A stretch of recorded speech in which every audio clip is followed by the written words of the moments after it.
The rain hammered against the cracked pavement as Maya Carter stumbled out of the diner, her apron still stained with grease and coffee. Her hands trembled, not from the cold November wind cutting through her thin jacket, but from the eviction notice crumpled in her pocket. 72 hours. That's all she had left before she and her grandmother would be on the streets. She pressed her back against the brick wall of the alley, tears mixing with rain on her dark brown skin. Her natural curls were plastered to her face as she tilted her head toward the grey sky. "Please," she whispered, her voice breaking. "I'm so tired. I don't know what else to do. Please, just help me." She didn't see the black Mercedes idling at the alley's entrance, didn't notice the man in the back seat who had lowered his window just enough to hear her desperate prayer.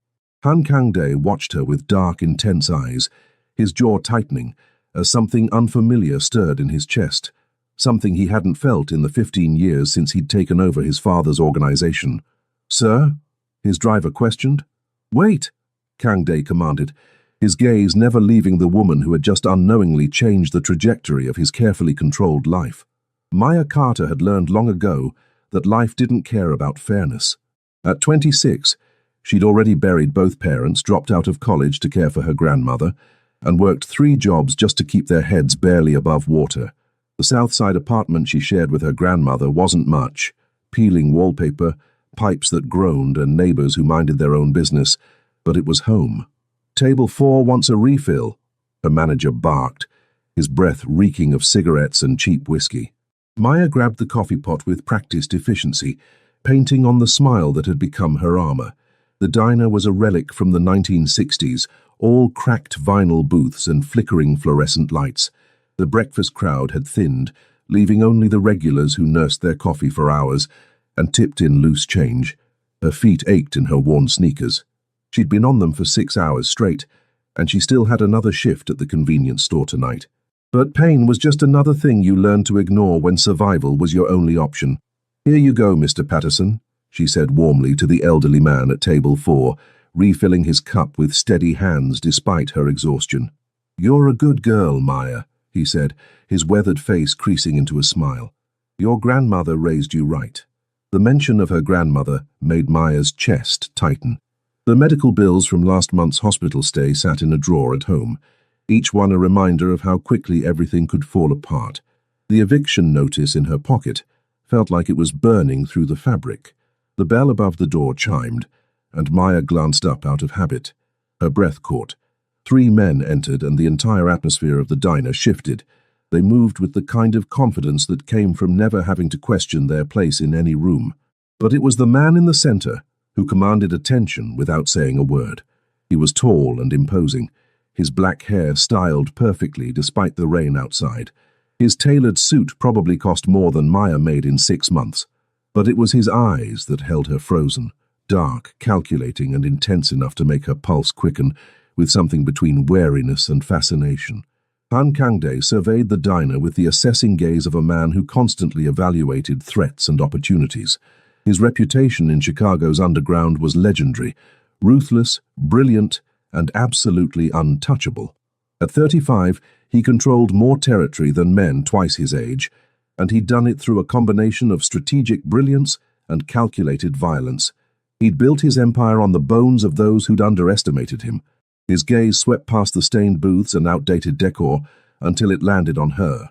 Recognition flickered in his eyes, the woman from the alley last night, the one whose prayer had haunted him through a sleepless night of meetings and blood. Maya's manager rushed forward, his demeanor transforming from surly boss to obsequious servant. "Gentlemen, please, our best booth."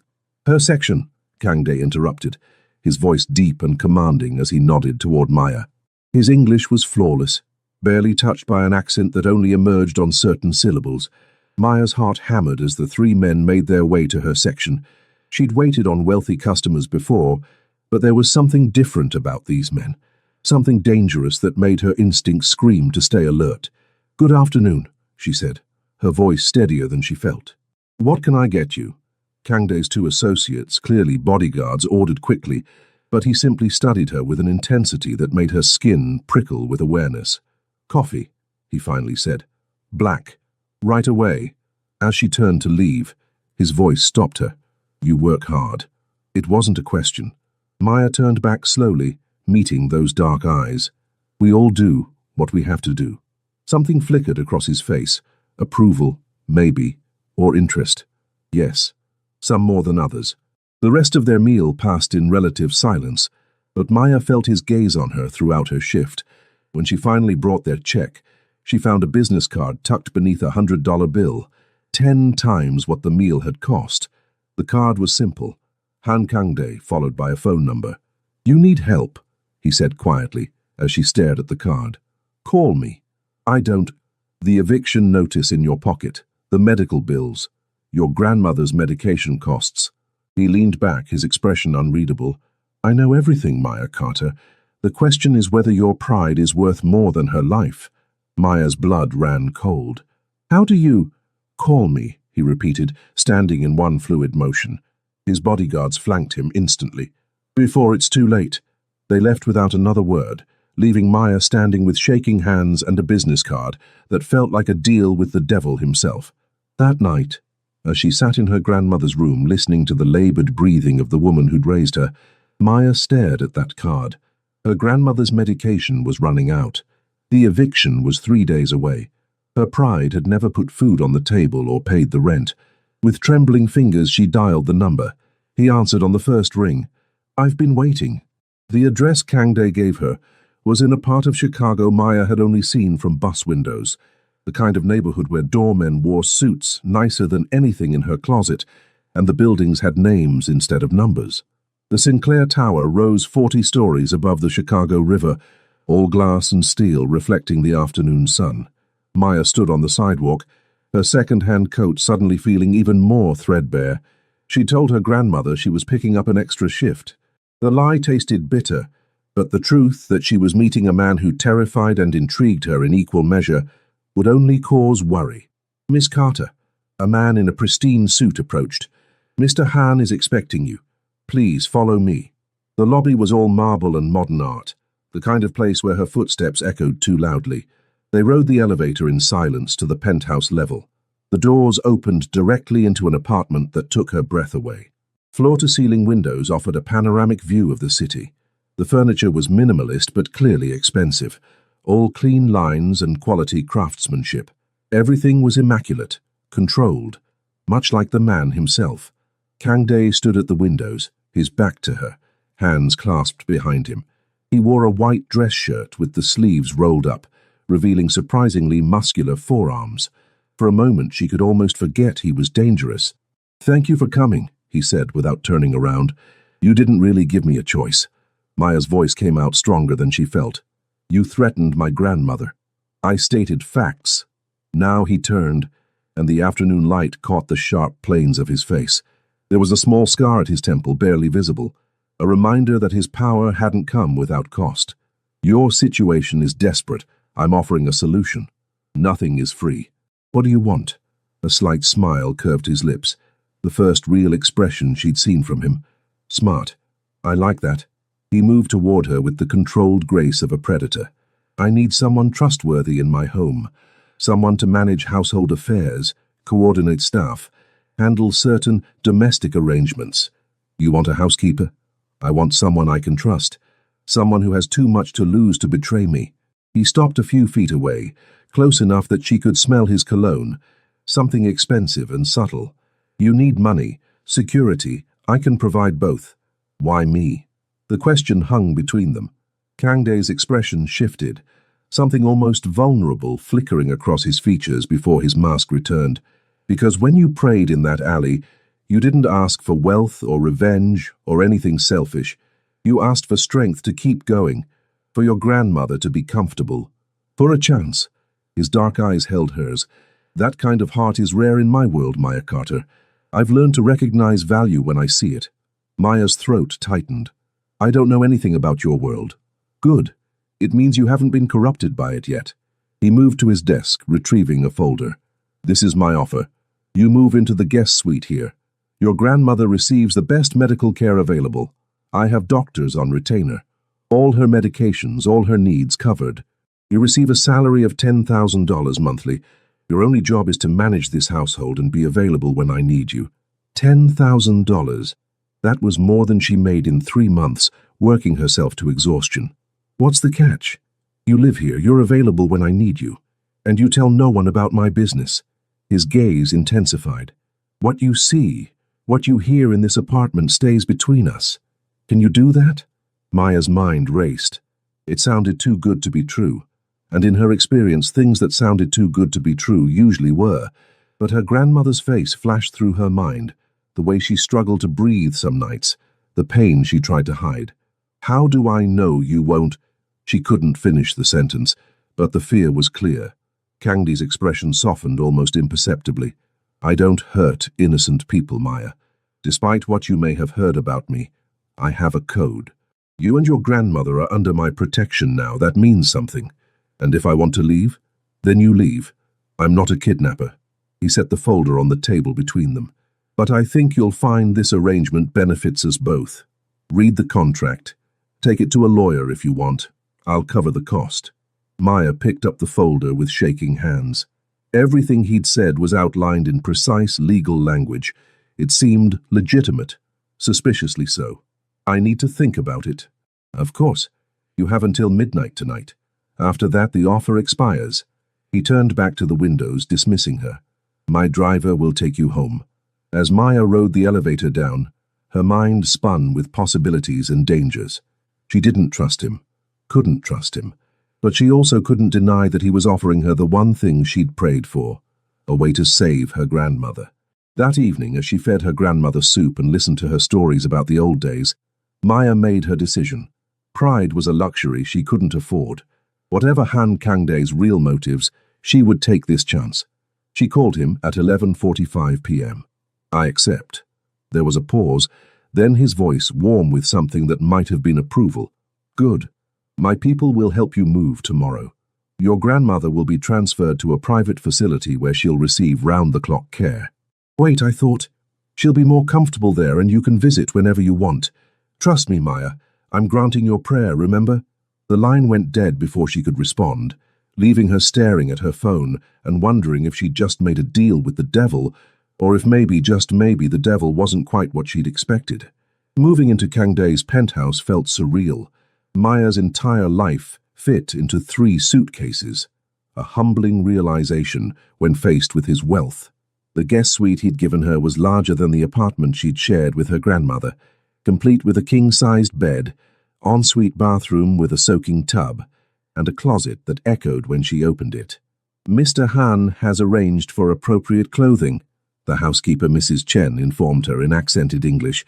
The older Korean woman had kind eyes, but a no-nonsense demeanor. Designer sent measurements. Arrive tomorrow. That's not necessary. Mr. Han insists. You represent his household now. Mrs. Chen's expression softened slightly. He is particular about image, but he is also fair. You work hard. He takes care of you. This is his way. Maya spent the first week learning the rhythms of Kangdae's life. He left early, often before dawn, and returned late, usually after she'd gone to bed. She saw him in passing, a glimpse of him in tailored suits heading out, the sound of his voice speaking rapid Korean on phone calls, the subtle signs that he'd been home, a coffee cup in the sink, documents on his desk. The household staff consisted of Mrs. Chen, 2 rotating bodyguards, and a driver. They treated Maya with cautious respect, clearly unsure of her position in Kangdae's life. She couldn't blame them. She wasn't sure herself. Her days were surprisingly manageable. She coordinated with Mrs. Chen on household management, organized Kangdae's schedule, handled his personal correspondence. It was almost normal. If you ignored the security cameras and the bodyguards and the occasional conversations in Korean that stopped when she entered a room. Visiting her grandmother became the highlight of Maya's week. The private facility was beautiful, more like a luxury hotel than a care facility. Her grandmother had her own suite with a view, round-the-clock nursing care, and the kind of treatment that would have bankrupted them in a week at a regular hospital. This man who's helping you, her grandmother said during one visit, her breathing easier now that she had proper medication. Is he good to you? Maya thought about the question carefully. He's complicated. Powerful men usually are. Her grandmother's knowing eyes studied her face. But is he kind, baby girl? That's what matters. Kind wasn't the word Maya would have chosen for Han Kangde. Controlled, dangerous, magnetic, but kind. Then she remembered how he'd personally ensured her grandmother's transfer, how he'd called the facility director himself to confirm everything was arranged, how he'd left a note on Maya's pillow that first night. "Your grandmother is comfortable. Sleep well." "Yes," Maya said finally. "In his own way, I think he is." Everything changed the night of the business dinner. "You'll accompany me tonight," Kangde informed her that morning, the first real conversation they'd had in 2 weeks. He stood in the kitchen drinking coffee, looking unfairly attractive in a charcoal suit. "I need someone I trust present. I don't understand, I'm not—" "These are important business associates. Having a woman present makes it seem less formal, less threatening." His dark eyes met hers. "Can you handle that?" Maya wanted to refuse, wanted to remind him that playing arm candy wasn't in her job description, but something in his expression stopped her, a tension around his eyes, a tightness in his jaw. "What should I wear?" Relief flickered across his face. "The blue dress. Third door in your closet."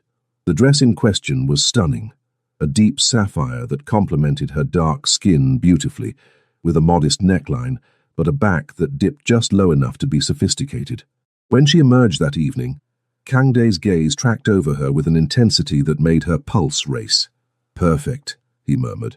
Then, surprising her, he stepped closer and fastened a delicate necklace around her throat. His fingers brushed her skin, and she shivered at the contact. "This was my mother's. It stays with the family, but you can wear it tonight." "Kangde, I can't." "It's just jewelry, Maya, and it completes the look." But his voice was rougher than usual, and his hands lingered a moment longer than necessary. The dinner was at an exclusive restaurant, the kind with no prices on the menu, and a waiting list measured in months. Their party consisted of Kangde, Maya, and 3 other men who watched her with calculated interest. The conversation flowed in a mixture of English and Korean, much of it going over Maya's head. She smiled politely, played her part, and tried to ignore the way one of the men, Mr. Park, a real estate developer, kept staring at her. "Your companion is lovely," Park said to Kangde in English, his smile not reaching his eyes. "Where did you find such an exotic beauty?" Maya's spine stiffened at the word exotic, but Kangde's hand found hers under the table, squeezing gently. A warning or comfort, she wasn't sure which. "Maya is invaluable to me," Kangde said smoothly, his thumb stroking across her knuckles in a gesture that felt far too intimate. "I'm very fortunate." Something in his tone made the other men exchange glances. The conversation shifted, became more careful, more respectful.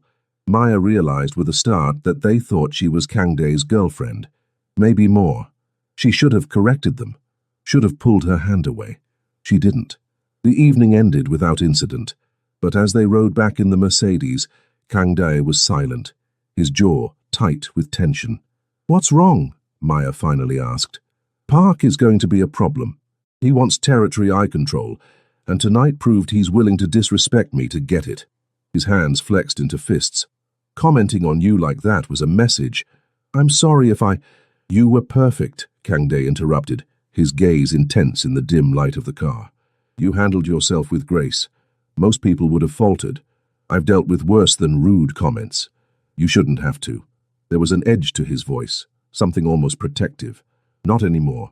Back at the penthouse, Maya started to return the necklace, but Kangde stopped her, his hand covering hers.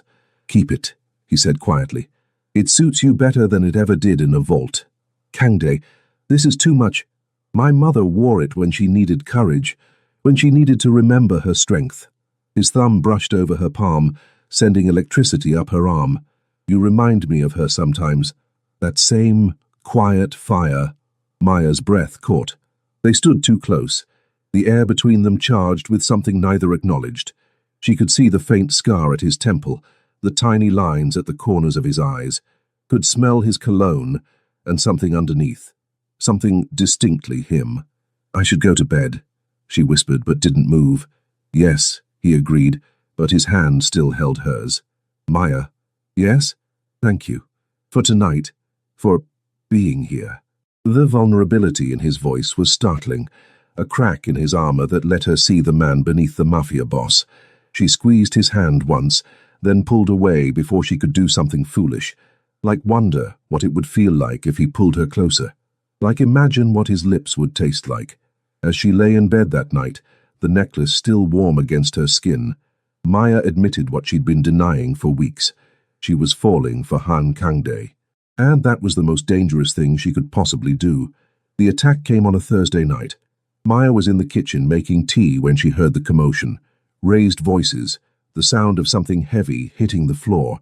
Her heart lurched as she recognized Kangde's voice, sharp with command in Korean. She should have stayed where she was, should have locked herself in her room like Mrs. Chen was frantically whispering for her to do. Instead, she crept toward the living room, her pulse thundering in her ears. 3 men had somehow gotten past security. One of Kangde's bodyguards lay unconscious, or worse, near the door. The other was locked in combat with an intruder, and Kangde himself faced off against a man she recognized from the restaurant, Park. "You've become soft, Han," Park sneered in English, clearly wanting Maya to understand. "All because of that black whore you've taken in. Did you really think I wouldn't find out she's just your glorified maid?" The rage that flooded Maya was visceral, not at Park's words about her, but at the look of cold murder that crossed Kangde's face. "Her name is Maya," Kangde said with deadly calm, "and she's worth 1,000 of you." Everything happened too fast. Park lunged. Kangde moved with brutal efficiency, disarming him in seconds. But Park's associate had gotten past the bodyguard and was raising a gun, pointing it directly at Kangde's back. Maya didn't think. She grabbed the heavy marble fruit bowl from the kitchen counter and threw it with all her strength. It hit the gunman's shoulder, not enough to stop him, but enough to ruin his aim. The shot went wide, shattering a window. Kangde spun, saw the danger, and moved with lethal grace. Within seconds, it was over. Park and his men were subdued, more security flooding into the penthouse. But Maya stood frozen, the reality of what had just happened crashing over her. "Get them out," Kangde ordered in Korean, then switched to English. "And find out how they got past security. Someone is going to answer for this." His voice was ice, but when he turned to Maya, his eyes blazed with something else entirely. "Are you hurt?"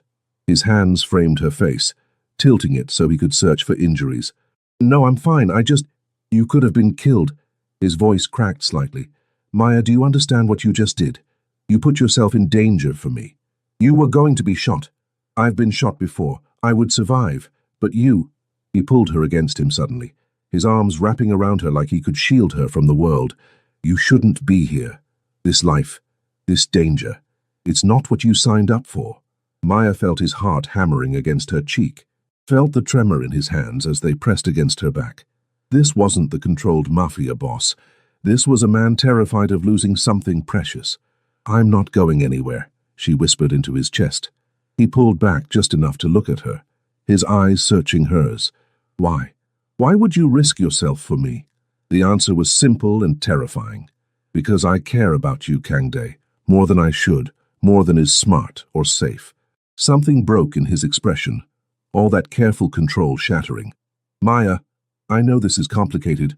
I know I'm just the woman you hired to manage your house, but I can't help how I feel." He kissed her. It wasn't gentle or tentative. It was desperate and consuming, like a man who'd been holding back for too long. His hands tangled in her hair, tilting her head so he could deepen the kiss. Maya melted into him, her fingers gripping his shirt as the world fell away. When they finally broke apart, both breathless, Kangde pressed his forehead to hers. "You're not just some woman I hired," he said roughly. "You haven't been for a long time. You're the first real thing in my life in years. The first person who looks at me and sees more than power or danger or opportunity." "What do I see?" "A man who wants to be worthy of you." His thumb traced her bottom lip.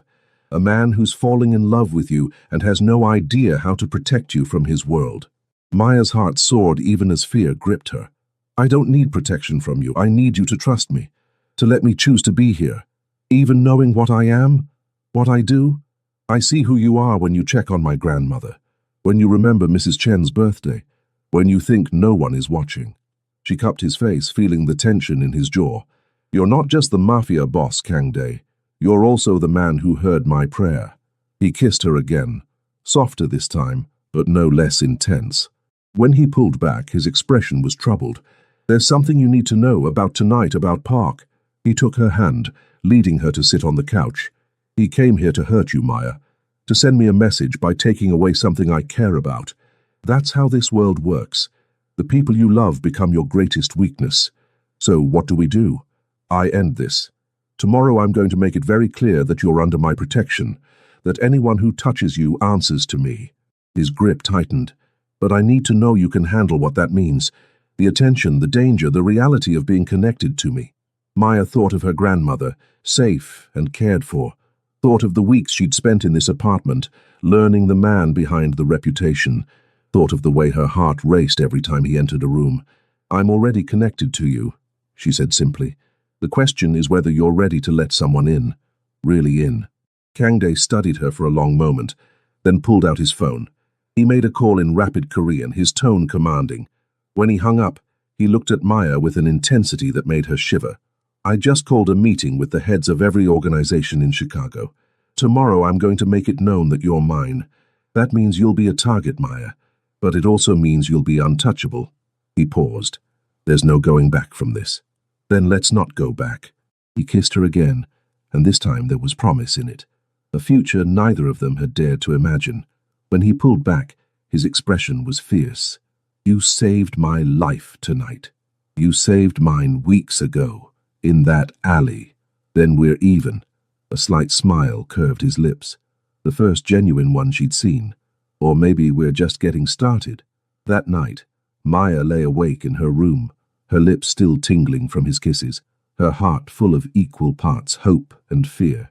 She'd crossed a line tonight, stepped fully into Kangdae's world, and she had no intention of ever stepping back out. The meeting was held in a private room at one of Kangdae's establishments, a restaurant that served as a front for much more interesting business. Maya wore the sapphire dress again, Kangdae's mother's necklace at her throat. A statement. "You don't have to come," Kangdae had said that morning, giving her one last out. "Yes, I do." Now, standing beside him as he faced down the most dangerous men in Chicago, Maya understood the true weight of his world. These weren't businessmen in the traditional sense. These were wolves, and they could smell weakness. Kangdae's hand rested possessively on the small of her back as he addressed the room in English, a courtesy, Maya realized, so she could understand every word. "Gentlemen, I've called you here to make one thing abundantly clear." His voice carried absolute authority. "The woman standing beside me is under my protection. Her name is Maya Carter, and she is mine. Anyone who threatens her, insults her, or even looks at her wrong answers directly to me." One of the men, someone Maya didn't recognize, spoke up. "With all respect, Han, making your personal attachments known makes you vulnerable. On the contrary," Kangdae's smile was dangerous, "it makes me motivated. Touch her, and I will burn your organization to the ground. Threaten her, and I will end you and everyone you love. This isn't weakness, Kim, this is me drawing a line." The tension in the room was palpable. Maya felt all eyes on her, assessing, calculating. Then, surprisingly, an older Korean man at the far end of the table nodded. "A man who has something worth protecting fights harder," he said in heavily accented English. "I respect this, Han. Your woman is safe from the Lee organization." One by one, the others voiced their agreement. All except Park, whose jaw was still bruised from last night. "And what happens when she becomes a liability?" Park challenged. "When your enemies use her against you?" Kangdae's expression turned deadly cold. "Then I remind them why they fear me in the first place." He looked directly at Park. "You tried last night. You failed. Don't make me demonstrate what happens to those who fail twice." Park paled. The message was clear. He'd been allowed to live as a warning to others.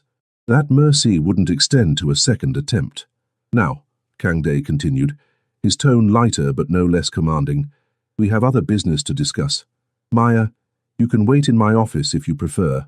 But Maya shook her head. "I'm staying." Surprise flickered across several faces.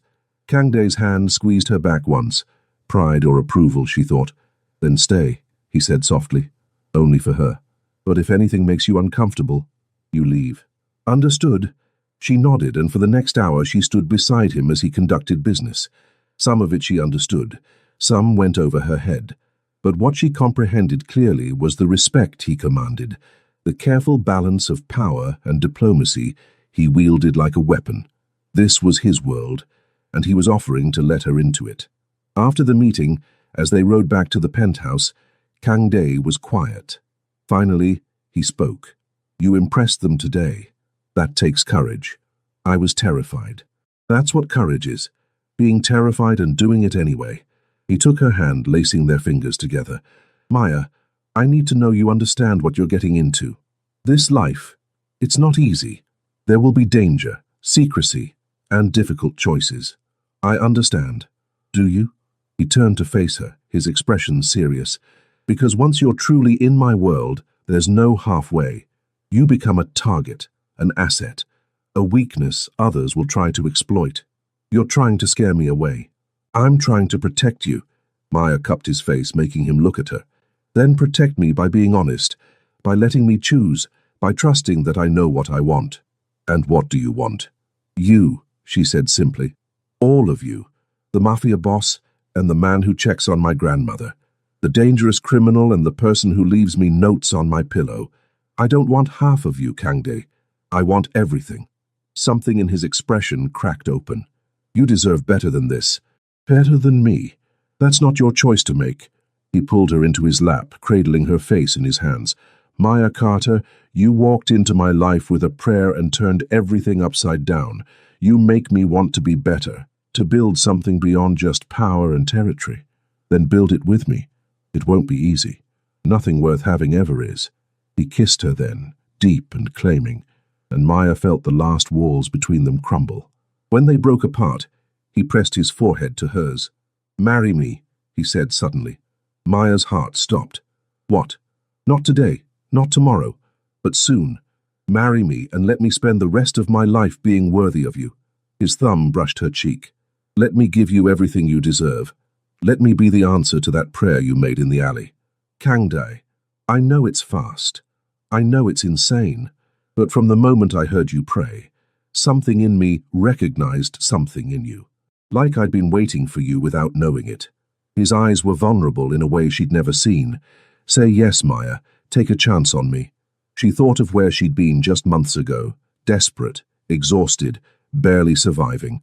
Thought of where she was now, safe, cared for, falling in love with a man who saw her worth when she'd almost forgotten it herself. "Yes," she whispered. "Yes, I'll marry you." His smile was brilliant, transforming his entire face. He kissed her again, and this time there was joy in it and promise and relief. "I love you," he murmured against her lips. My answered prayer. "I love you too," she replied. My unexpected blessing. That evening, Kang Dae insisted on taking her to visit her grandmother. The old woman took one look at them together, at their intertwined hands and the matching joy on their faces, and smiled knowingly. "So he's the one," she said to Maya. "Yes, Grandma, he's the one." Her grandmother looked at Kang Dae with the assessing gaze of a woman who'd lived long enough to see through pretense. "You love my granddaughter?" "With everything I am," Kang Dae replied without hesitation. "And you'll protect her, even from yourself when necessary, especially from myself." The old woman nodded, satisfied. "Then you have my blessing. But hurt her, and not all your power will save you from a grandmother's curse." Kang Dae's smile was genuine. "I wouldn't expect anything less." As they left the facility, Maya felt lighter than she had in years. The future was uncertain, yes, dangerous, absolutely, but it was hers to choose, and she chose this, chose him, chose them. "What are you thinking?" Kang Dae asked as they walked to the car. "That a few months ago I was praying in an alley in the rain, and now I'm engaged to a mafia boss who heard that prayer." She laughed. "My life is insane." "Our life," he corrected, pulling her close. "And it's just beginning." He kissed her there on the sidewalk, not caring who saw, and Maya kissed him back with all the hope and love in her heart.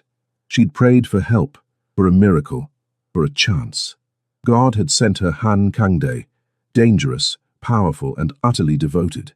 He'd taken her home and granted her everything she'd prayed for and more, so much more. "Nobody touches what's mine," he murmured against her lips, echoing the promise he'd made to the most dangerous men in Chicago. But now it sounded less like a threat and more like a vow.